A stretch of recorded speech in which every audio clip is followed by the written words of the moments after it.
कैसे हैं प्यारे बच्चों, माई सेल्फ बलवंत कुमार आप सभी को आपके YouTube channel back to Gurukul में तहे दिल से स्वागत है। आज मैं फिर रीजनिंग के क्लॉक चैप्टर को फिर से कंटिन्यू करते हैं और कंटिन्यू के क्रम में आज मैं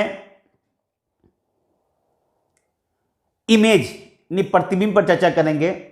मैंने पिछले दो वीडियो में आपको कोण निकालने का तरीका और टाइम निकालने का तरीका के पर चर्चा कर चुके थे, तो आज जो चर्चा होगी वह इमेज पर होगी, यानी दर्पण और जल में जो प्रतिबिंब बनेगा वह किस प्रकार का बनेगा, इनसे रिलेटेड जो सवाल आएगा उसे कैसे सॉल्व करेंगे। आप पिछले 10 साल का क्वेश्चन आप रीजनिंग को उल्टा कर देख सकते हैं। प्रत्येक एग्जाम में क्लॉक चैप्टर से क्वेश्चन आता है, इसलिए वीडियो को पूरा देखें, बीच में स्किप ना करें, क्योंकि मैं जो कॉन्सेप्ट पढ़ाऊंगा जब तक पूरा वीडियो आप नहीं देखेंगे तो आपका पता नहीं चल पाएगा। क्योंकि YouTube में पढ़ना और ऑफलाइन में जो क्लास में पढ़ना, ये दोनों में बहुत अंतर होता है। क्योंकि YouTube में आप अकेले पढ़ते हैं तो आप क्या सोचते हैं कि चलो इसको बाद में वीडियो देख सकते हैं, जब इच्छा हो तब पढ़ सकते हैं, लेकिन ये जो टाइम का आपका जो बहाना होता है ये कहीं ना कहीं से आपके लिए हानिकारक होता है। ऑफलाइन क्लास में क्या होता है कि वहाँ पे आपके 4-5 मित्र होते हैं, सही मिलके चर्चा करते हैं, तो वो पढ़ने में और अधिक मज़ा आता है। देखते होंगे जब अकेले खाना खाते होंगे तो खाना कम खाते होंगे, लेकिन अगर 5-6 मित्र मिल जाए तो अधिक खाना खा लेते होंगे। अकेले जब पढ़ते होंगे तो कम पढ़ते होंगे, लेकिन जब 5-6 मित्र मिल जाते हैं तो पढ़ने में और अधिक मन लगता है, क्योंकि वहाँ पे बाहरी मोटिवेशन कार्य करता है। मित्र सभी मिलके जो चर्चा करते हैं उसमें एनर्जी मिलता है। और अकेले में क्या होता है कि थोड़ा लगता है कि चलो बाद में कर लेता हूँ, परंतु अकेले का मज़ा कुछ और होता है, क्योंकि माइंड जो होता है एकाग्र होता है। इसीलिए वीडियो को पूरा देखें और तो ही इस वीडियो का आनंद आएगा और आपको एग्ज़ाम में बहुत अधिक मदद करेगा। तो चर्चा करते हैं इमेज के बारे में कि दर्पण और जल में जो प्रतिबिंब बनेगा वो किस आधार पे बनेगा। चर्चा करते हैं प्रतिबिंब पर। तो यहाँ पे आपको दो तरह का प्रतिबिंब पढ़ाऊंगा। पहला घड़ी का दर्पण प्रतिबिंब और नंबर 2 बात करेंगे घड़ी का जल प्रतिबिंब। सही है। तो सबसे पहला आज चर्चा करते हैं घड़ी का दर्पण प्रतिबिंब, यानी इस पे दर्पण में कैसा प्रतिबिंब बनेगा, इसी पे बात करते हैं। घड़ी के सामने अगर दर्पण रखने की बात किया जाए तो 2 स्थिति हो सकती है। पहला की स्थिति यह हो सकता है घड़ी के लंबवत एक दर्पण को रखा जाए, और दूसरा स्थिति हो सकता है कि घड़ी के क्षैतिज में दर्पण रखा जाए। यानी कहने का मतलब हुआ एक लंबवत का मतलब हो गया वर्टिकल दर्पण हो और क्षैतिज का मतलब हो गया हॉरिजॉन्टल दर्पण हो। तो यानी मैंने क्या कहा, तो पहला स्थिति यह हो सकता है लंबवत, जिसको हम लोग बोलते हैं वर्टिकल, जो खड़ी होती है। दूसरा स्थिति हो सकता है क्षैतिज, जिसको हम लोग बोलते हैं हॉरिजॉन्टल, जो पड़ी होती है। तो कहिएगा सर वर्टिकल हॉरिजॉन्टल क्या है, तो अगर अपने शब्दों में देखा जाए तो एक खड़ी रेखा और एक परी रेखा। खड़ी रेखा का मतलब जो खड़ा है उसको हम लोग लंबवत बोलते हैं। अब परी रेखा का मतलब जो सोया हुआ उसको हम लोग क्षैतिज रेखा कहते हैं। तो दर्पण 2 स्थिति में रह सकता है। पहला एक खड़ी, जिसको हम लोग लंबवत कहते हैं यानी वर्टिकल कहते हैं, और दूसरा परी मतलब जो सोया हुआ है यानी इसको क्षैतिज कहते हैं। तो दोनों स्थिति पे आज चर्चा करते हैं। तो चलिए देखते हैं कैसे हो सकता है। सही है। तो सबसे पहले छोटी छोटी एग्जाम्पल देखते हैं। सबसे पहले एग्जाम्पल देखा जाए, ये आपका हो गया लंबवत यानी वर्टिकल दर्पण। सही है। एक एरो ले लिया जाए,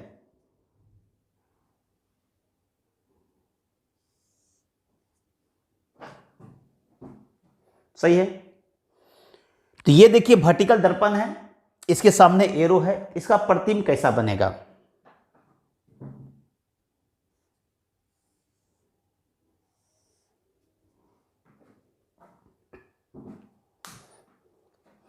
तो गौर से कीजिएगा, तो ये जो रेखा है जो दाएं और बाएं है, ये देखिए पलट गई, और जो ऊपर नीचे है वह सेम कंडीशन में रह गया।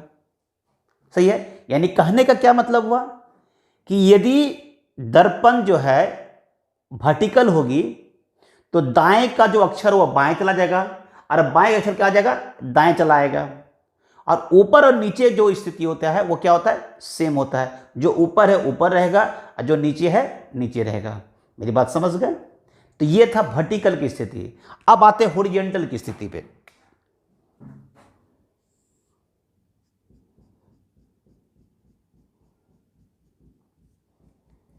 ये आपका हो गया हॉरिजॉन्टल। सही है। इसमें देखा जाए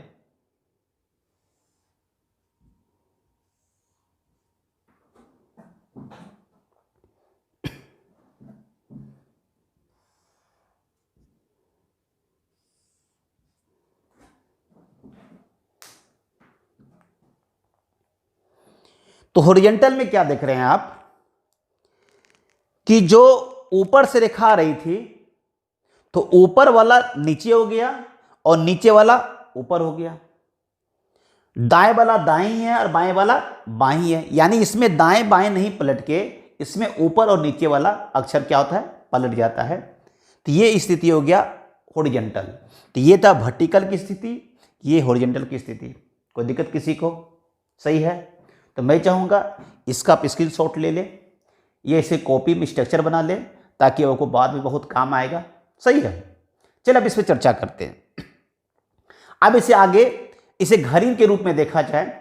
ये आपको मैंने जो बताया एक फिगर के रूप में इसलिए बता दिया ताकि आप देख ले कि दाएं और बाएं कैसे पलट जाता है, ऊपर और नीचे कैसे पलट जाता है। इस पर आप चर्चा करते हैं आगे। सही है, जो घड़ी के रूप में आएगा।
तो चलिए सबसे पहले वर्टिकल की स्थिति को चर्चा किया जाए घड़ी में।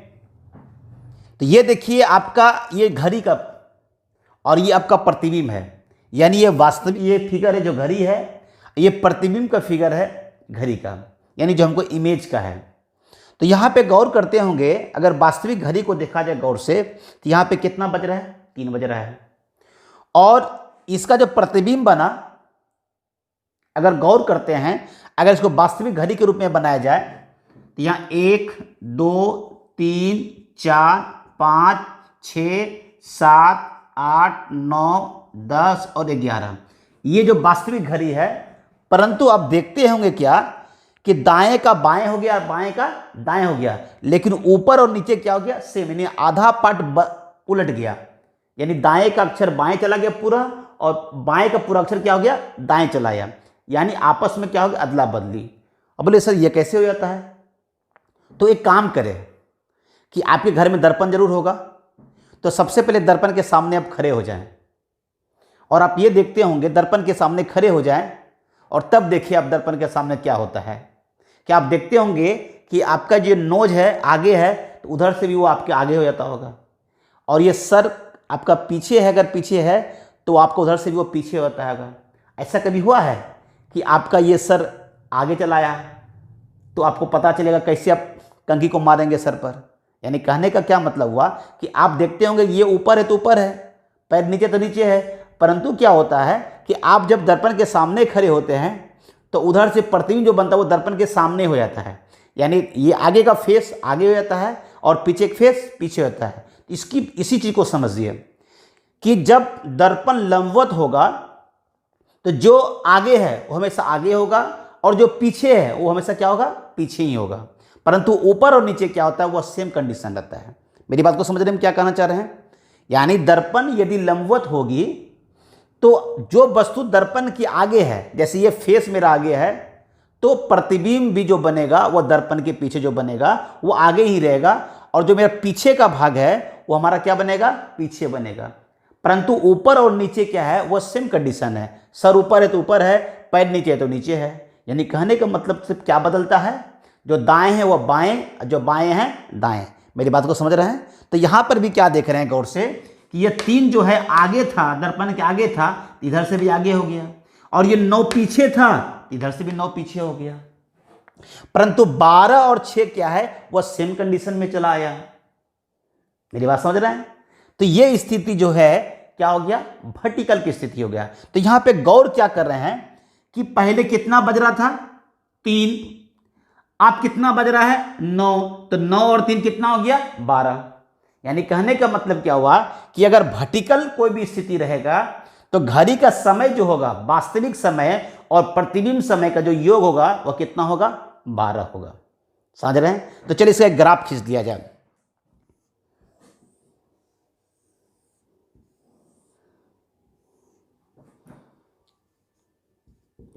घड़ी का समय और प्रतिबिंब का समय,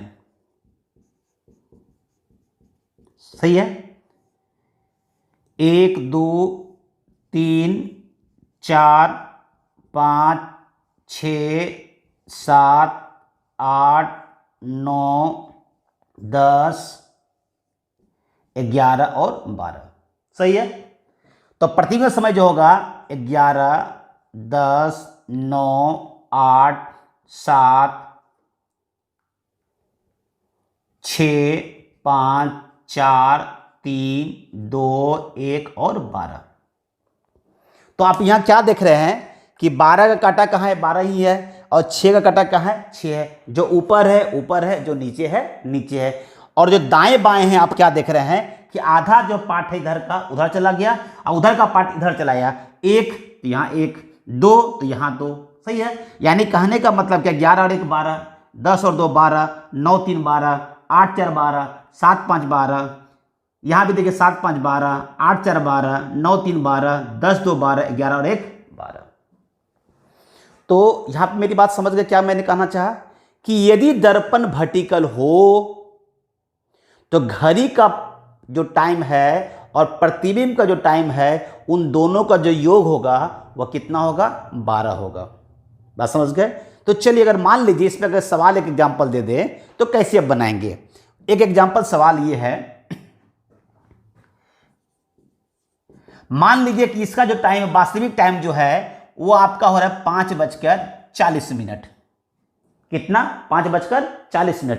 ये किसमें है, वास्तविक घड़ी का समय है। ये आपका है घड़ी का समय। तो इसका प्रतिबिंब का समय अगर पूछा जाएगा तो करना क्या है, इस टाइम को 12 बजे में क्या करेंगे, घटा देंगे, या 12 में घटा देंगे, या 12 को हम ये लिख सकते हैं 11:60। ये दोनों तो सेम है, या तो 12 लिखेंगे या तो 11 क्या लिखेंगे, 60 लिखेंगे। 11 में किनको घटा देना है, तो 5:40 को। तो 60 में 40 का कितना बचा, 20, सही है। और ये 11 में जो 5 गया वो कितना बचा, 6। इसका आंसर कितना हो जाएगा, 6:20। मेरी बात समझ रहे हैं मैं क्या कहना चाहा। तो यानी कहने का क्या मतलब हुआ, तो यहां पे ये देख रहे हैं कि दर्पण जब वर्टिकल होती है तो घड़ी का समय और प्रतिबिंब का समय जो है उनका योग कितना होता है, 12 होता है। मेरी बात समझ गए। आप सभी को मेरा तहे दिल से धन्यवाद।